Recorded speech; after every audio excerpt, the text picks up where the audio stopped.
Hello, it is Mike, and I am here to show you the magic of Photoshop. So, in this video, I'm going to show you how we actually restore the old comic books into black and white artwork for the Read and Color comics. So you can see here, this is an old page from a horror comic. This is going to be for the Read and Color horror comic. Classic Steve Ditko artwork, and I'm going to show you how to easily convert this into black and white line work that's clear and it's pure black and white, so it's nice and sharp to print, and a few other tricks to make everything work a lot easier. So the first thing I want to do is I know that I have a ton of files for this document to do, and I don't want to edit each and every single one of them with all of these steps individually one by one. So what I'm going to do is I'm going to use Photoshop actions, and I'm going to actually record and program an action that I can automate, and you'll see what that looks like once we get this first page done. So before I grab any tools, before I check any specs, anything like that, what I'm going to do is I'm going to go to my actions menu, and I'm going to hit the plus symbol, and I need to name the new action I'm creating. So this is going to be Read and Color Horror. This is the Read and Color Horror action. I'm actually going to add the words line work to the title so that it's more specific. A very important point, naming conventions. Everyone likes to use really general names. Problem is, when you have more than one project or more than one assignment, they get very confusing. So I try and put the title of the project, and if it's specifically line work, that kind of thing should be denoted, because it's going to save you a lot of headaches when you're trying to find files later. Anyway, I'm going to hit record on this new action, and now Photoshop is actually recording everything that I'm going to do, and that will be useful later. Right now, what I'm going to do is go to Image and Mode. I'm going to take a look at the color mode, and the first thing I want to do is I want to change the mode from RGB or whatever other mode it might be in to CMYK color, and I'm just going to click OK when that pop-up comes up. So now I've converted the image from RGB to CMYK. You can't see any difference. Where you see the difference is if you click the Channels tab. And now in Channels, we have a CMYK channel that shows all the colors together, then a cyan, a magenta, a yellow, and a black. And so to begin cleaning this image up, we have to remove these three colors in the middle, cyan, magenta, and yellow. And especially with older comics like this, if you take a look at the line work for the cyan is almost perfect. It's almost good. And I would argue that that could even be printable. But what really helps when clearing up the old artwork that's scanned from comic books is the yellow, because of all the yellowing that happens. So watch what happens when I delete this channel. And that takes a lot of the yellow out, and it makes the white color of the paper a lot closer to its original color. Now I'm going to keep going. I'm going to remove the magenta, and now we just have the blue. And that, again, is a look that I like and could easily be done. I actually plan to do a book that's all blue like that one day. But right now, I'm going to delete that. So all we have left is the black channel. And then we go to the Select menu. I'm going to hit Load Selection. And I want to select the black channel. So I'm going to hit OK. And so I see all these little things that are called marching ants, and that tells me that the black has been selected. And now what I'm going to do is I'm going to go to Edit, Fill, and I'm going to choose 100% black on a normal blending mode. And that's just darkening the line work a bit. So then I'm going to hit Control Z, or no, Control D to deselect. My apologies. So we're going to repeat that step because I just undid it. But we're going to go to Select.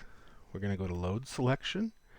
We want the black channel selected. I'm going to hit OK. And again, we're going to go to Edit, Fill, Black, Normal, 100%. Now we've darkened the line work again. And instead of hitting Control Z this time, I'm going to hit Control D. And now it's deselected. So this is already almost perfect for printing. I would like to bump up the contrast a little bit, though. So we're going to take a look at the brightness and contrast. And I'm just going to bump up the brightness because that helps the paper show through. And then let's see. I'm going to bump up the contrast a little on this, and we're going to say that's okay. Then I'm going to go to Image Adjustments again, and we're going to go to Levels. And this time, I'm going to bring the black slider on the right towards the center, and you'll notice right away that's darkening any black ink in the image. That's exactly what we want. And when we bring the white one closer, it's brightening some of the parts.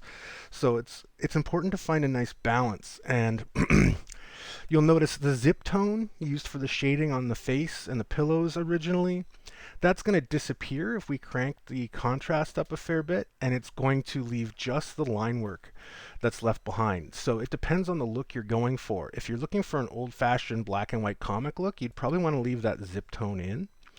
But if you're going for more open line work, you can adjust that contrast so that we can get a clear solid black like you see now, but we don't have all that dot patterning from the zip tone that used to be used for shading.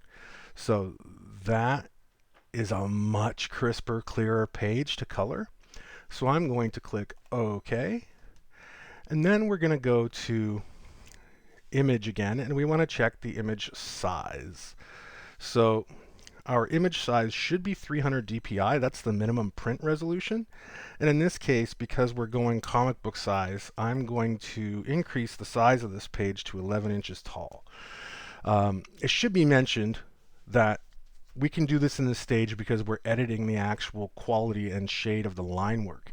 That's not something that you can do with any image at all that you want. If you artificially increase the resolution in Photoshop, you're not really giving it better resolution. You're just adding square pixels into the middle of solid color spaces. So it could still come out pixelated simply because it is impossible to add resolution that's not in the original file. So always make sure you're working at a higher resolution, at least 300 dpi.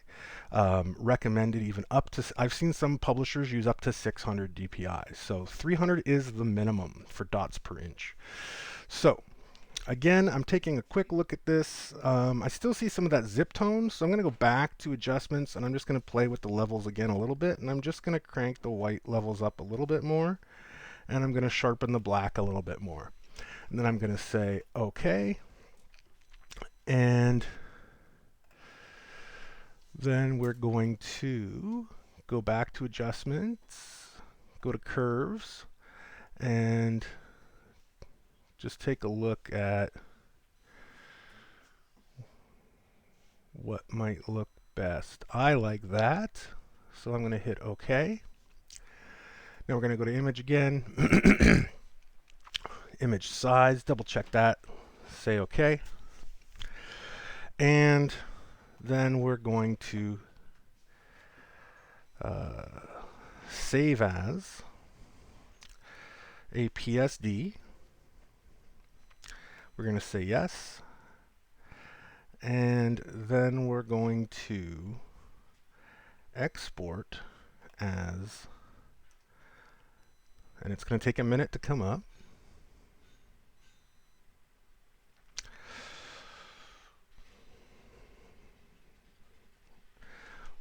Or maybe I didn't hit export as. So let's try that again. There we go. It usually takes a minute for that box to load. So we're going to export it as a PNG. We want it to go to the same place that the file came from. So I'm making sure that it's in publishing projects and that it's going to the folder that we want to go to. All right. And now I'm going to hit stop. And that's really important. And then I'm going to hit file and save. We're going to close that. So now we just have the pages that haven't been restored open yet.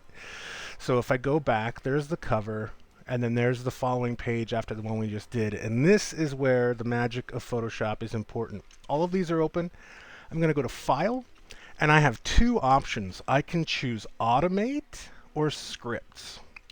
And each one has different properties. So if I go to Automate, then I want to go to Batch. It will let me choose which action. Pardon me one moment.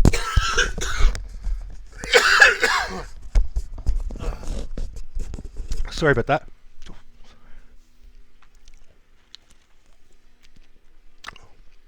All right, so read and color horror line work is the action I want to use. Um, we're not going to override the save as commands. We can choose our destination folder, and that is going to be, again, the same folder where the rest of the files are. No need to complicate things. So we're going to select that folder. We're going to start with the numbering as a name extension. Those are all good. And we'll hit OK and see what happens.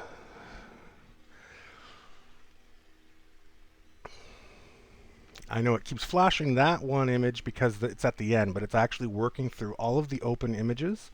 And that's why I had all of the pages I needed to restore open when I started this. And so in a moment, you're going to see this row along the top, the one that shows all the files open. You're going to see that shrink down like it is now. All right, and now they're all done. And you can already see the thumbnails here of the PSDs. So if I go to open and I go back to this folder, you can see all these PSDs are actually updating right now because they're saving, and it was all automated. And there is the PNG we exported. So one thing when you're using Photoshop Actions is that some features or functions for some reason just can't be programmed into an automatic action. And I can see from this that that would probably be the PNG export, which makes sense considering you're still saving the file as a PSD, and I'm sure you just can't automate all that all at once. So we're going to take a look at each of these files. And in this case, we will have to manually export the final PNG file from each one, but the actual line work has been automatically cleaned up and restored. And that saves a lot of time because normally those pages, if you do them manually and you get in there and you really restore the fine detail, at best, those things, used to take minimum of an hour a piece, sometimes longer. So the fact that you can program an action that does an hour's worth of work on each page for you is incredibly time saving. So now you can see this one's pretty good. It is a little dark. So I'm just taking a quick look to see if everything has really converted the way I wanted it to. And I think for the most part, it has. You're never going to get all of the zip tone out unless you physically go in and remove it. And the time that would take just really isn't productive. So I think this all looks pretty good and is definitely printable. So all I'm going to do now is I'm going to go to File, Export, Export As. We're going to make sure the format is PNG. Transparency, I always have selected because if I have a transparent area on an image and I'm saving it as a PNG, I want that transparency. And I'm going to hit Export. And again, we'll hit Save. And then we can save this and close it.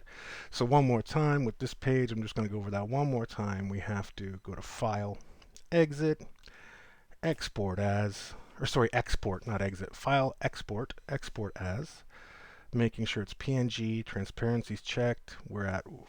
There's no downscaling, there's no resizing. It's fine to convert it to RGB in this stage. The printer's going to convert it right back to black and white anyway. So I'm just going to hit Export. It's going to double check the file name. I'm going to hit Save. It's gone, and then I hit File and Save again on the PSD. Close that, and now I'm going to go through the remaining 32 pages that have to be done, and if I see anything along the way that needs to be tweaked, then I have an opportunity to do that. But now you've just seen how it's possible to restore line work on an entire comic in just a few minutes. It really only takes one page to be edited and refined and recorded as an action, and then you can play that back and automatically restore the artwork. So that's a great thing that learning how to use Photoshop, especially actions and automated functions, will really enhance your efficiency and productivity.